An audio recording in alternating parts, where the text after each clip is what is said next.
IPL 2024లో Kolkata Knight Riders versus Delhi Capitals మధ్య జరిగిన మ్యాచ్లో కేకేఆర్ అద్భుతంగా ఆడి మరొక విజయాన్ని తన సొంతం చేసుకుంది.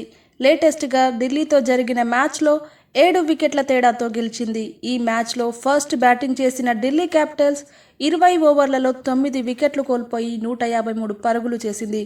అయితే కేకేఆర్ మాత్రం 16.3 ఓవర్లలో 3 వికెట్లు కోల్పోయి 157 పరుగులు చేసింది. అయితే ఈ కేకేఆర్ టీంలో ఎక్కువగా ఫిల్ సాల్ట్ దుమారం లేపాడు. 33 బాల్స్లో 7 ఫోర్లు 5 సిక్స్లతో టోటల్గా 68 రన్స్ చేశాడు. అంటే హాఫ్ సెంచరీ చేసేశాడు.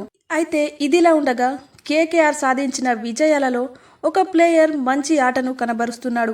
ఐపీఎల్ 2024 సీజన్కి ముందు ఈ ప్లేయర్ని ఎవరూ కొనలేదు. కానీ ఈ ఆటగాడే ఇప్పుడు ఐపీఎల్లో దుమ్ము లేపుతున్నాడు. ఈ ప్లేయర్ని అయితే కొనలేదు, కానీ మరి ఈ టీంలోకి ఎలా వచ్చాడో అని అనుకుంటున్నారు కదా. ఈ టీంలో ఇంగ్లాండ్ ఓపెనర్ జేసన్ రాయ్ సడన్గా ఐపీఎల్ 2024 సీజన్ నుంచి తప్పుకున్నాడు. దీంతో జేసన్ రాయ్ ప్లేస్లోకి ఈ ప్లేయర్ని కేకేఆర్ తీసుకున్నారు. ఇతనే England dangerous batter Phil Salt.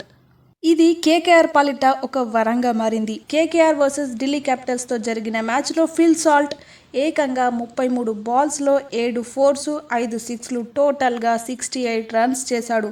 తన రేంజ్ ఏంటో చూపించాడు.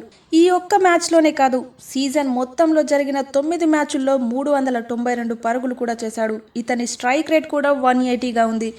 అలాగే ఇతని ఖాతాలో 4 హాఫ్ సెంచరీలు కూడా ఉన్నాయి. మరొక అద్భుతమైన రికార్డ్ని కూడా ఫిల్ సాల్ట్ తన ఖాతాలో వేసుకున్నాడు. ఒక ఐపీఎల్ సీజన్లో ఈడెన్ గార్డెన్స్లో హైయెస్ట్ పరుగులు చేసిన ప్లేయర్గా నిలిచాడు. ఈ సీజన్లో మాత్రం ఈడెన్ గార్డెన్స్లో ఆడిన 6 మ్యాచ్ల్లో సాల్ట్ 344 పరుగులు చేశాడు.